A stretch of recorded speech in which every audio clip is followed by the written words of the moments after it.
Et coucou! Bon, on va pas s'attarder toute la nuit, surtout que c'est pas du tout la nuit. Mon oncle, j'ai fait un trait d'humour. Aujourd'hui, on poursuit la vidéo de présentation via les questions de Lou Phoenix, Emmanuel et Hugo. Je vous ai mis en description le lien de la première partie. Dans cette dernière, on abordait plutôt des questions d'ordre personnel. Et aujourd'hui, on va s'attaquer aux questions en rapport avec l'écriture et le cycle ultime. Allez, cette fois, on a dit qu'on faisait pas une intro d'une demi-heure, donc c'est parti.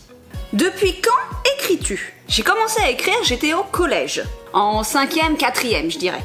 Alors pour l'anecdote, je me souviens même des 2 premières histoires que j'ai écrites. La première s'appelait Scary, I Speak English Very Well, et Scary c'était le nom du héros de l'histoire, qui n'était autre qu'un cheval qui avait peur de tout. Comme je vous l'ai dit dans la première vidéo, avant j'étais cavalière, j'ai commencé à monter à cheval très jeune, donc il n'y a rien de vraiment surprenant à ce que j'écrive sur ce thème. La seconde histoire se nommait Goodbye My Friend, I Speak English Very Well 2. Alors du souvenir que j'en ai, il s'agissait d'une bande d'adolescents qui se faisaient massacrer un par un des membres de leur groupe, pour un motif que j'ai oublié mais que j'imagine complètement débile. Oui, dès le début, dès le collège, niveau ambiance, on partait bien. Quel est ton endroit préféré pour écrire? Mon canapé.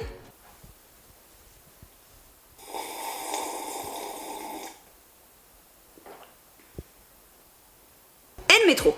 Alors, pour l'explication, c'est Lou Phoenix qui m'a donné cette technique. Un jour, on est en train de papoter toutes les trois avec Emmanuel, et Lou nous sort qu'elle écrit dans le métro sur son téléphone, que c'est une super technique qui lui permet de beaucoup avancer. Alors sur le coup, je suis pour le moins perplexe. Je me dis, mais écrire dans le métro sur son téléphone, mais cette fille est complètement allumée. Et puis un jour, j'essaye, et j'avoue que ça a été une véritable révélation. En fait, écrire dans le métro, c'est trop bien.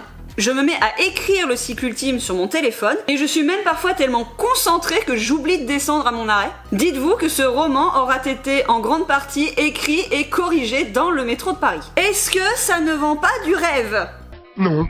Quelles sont tes inspirations? Ont-elles des origines variées? Alors je vais naturellement être influencée par le cinéma, le jeu vidéo, la littérature, la bande dessinée, mais aussi ma propre expérience ou celle des gens qui m'entourent, en particulier dans l'écriture des personnages.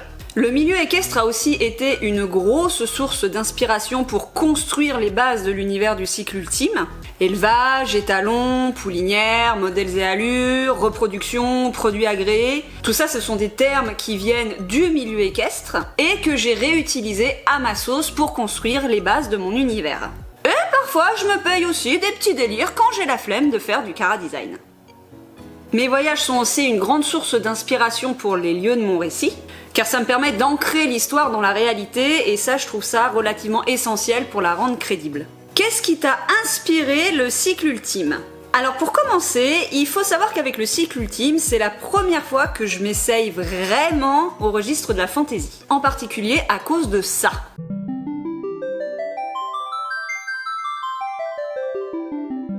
Final Fantasy est une de mes sagas de jeux vidéo préférées.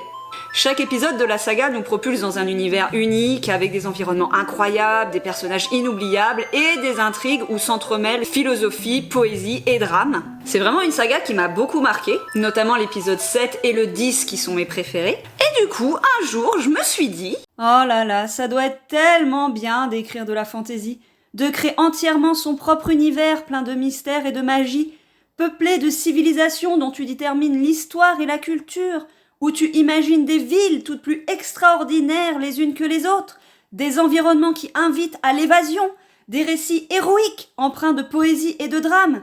Oh, et si j'essayais moi aussi? 10 ans plus tard et des heures passées sur Wikipédia et autres sites à la con pour me documenter sur la géographie, le climat, l'architecture, le mobilier, la médecine, la flore, la faune, les plantes médicinales, l'habillement, les tissus, la chevalerie, etc.,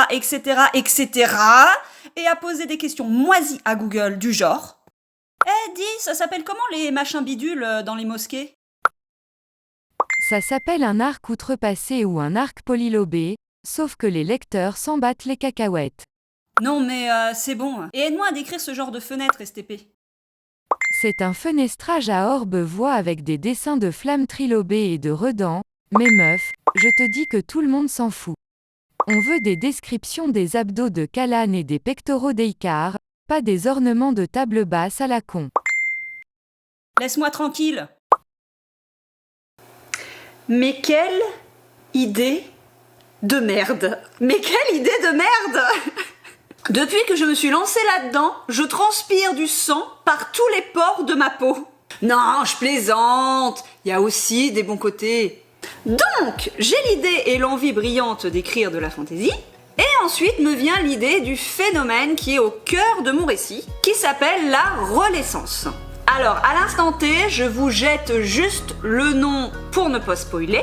De toute manière, c'est quelque chose qui ne va pas tarder à pointer le bout de son nez. Dans un même temps est venue l'histoire de notre Jojo national, puis j'ai placé tout le concept autour de la beauté.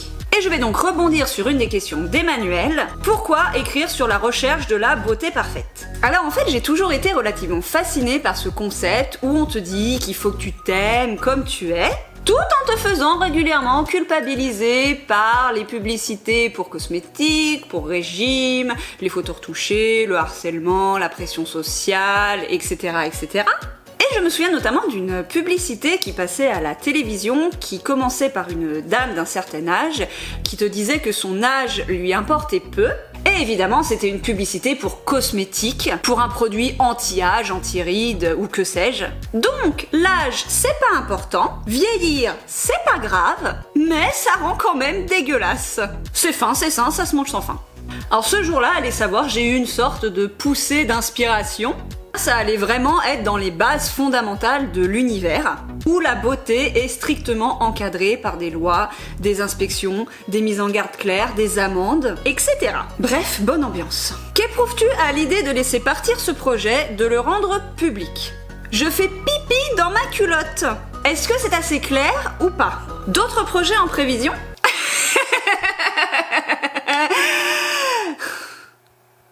Alors, j'avoue que quand je discute avec d'autres auteurs qui ont 36 idées de projets, je suis complètement jalouse. Parce que moi, de projet, j'en ai un, ça fait 10 ans, et dans ces moments-là, je suis un peu en mode mais meuf, en fait, t'as pas d'inspiration ou quoi? Alors qu'en fait, pas du tout, c'est juste que le cycle ultime a un univers qui est très vaste.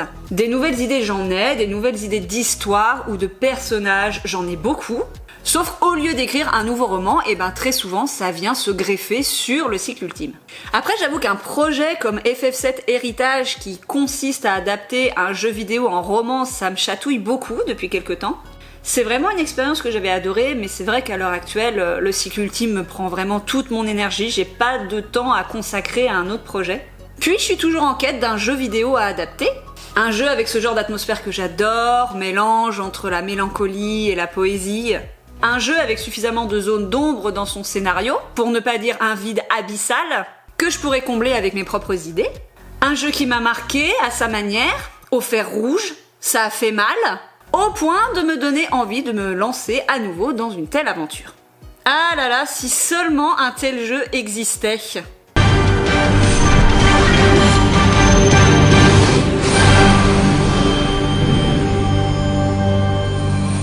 Pourquoi choisir une campagne participative? Car oui, je le rappelle, mais une campagne de financement participatif via Ulule est nécessaire pour lancer le projet. Cette campagne est d'ailleurs notamment prévue pour le vendredi 25 mars 2022. À vos agendas, les amis! Pourquoi j'ai choisi l'auto-édition? Alors, il faut savoir qu'il y a deux manières de se faire éditer. La maison d'édition ou l'auto-édition. Alors, qu'on soit bien clair, aucune méthode n'est meilleure que l'autre ou plus valorisante que l'autre. Ce sont juste deux méthodes différentes. Il y a encore beaucoup de gens qui s'imaginent que, en matière d'édition, la maison d'édition c'est le Saint Graal. Que si tu es édité en maison d'édition, c'est forcément que tu as écrit un bon roman, et que si tu choisis l'auto-édition, au contraire, c'est parce que personne n'a voulu de ton bouquin et que t'es obligé de choisir la méthode de la pitié. Et de ce fait, tu n'es même pas un vrai pro.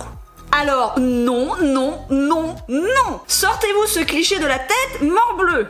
Je vais pas m'amuser à expliquer ici en détail les avantages et les inconvénients des deux méthodes. Il y a plein d'autres vidéos sur YouTube qui le font déjà très bien.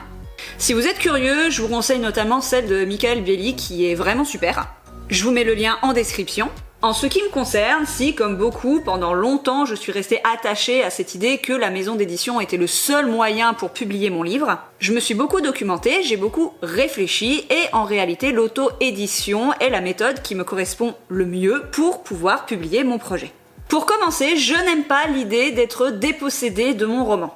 J'y suis encore beaucoup trop attachée pour ça.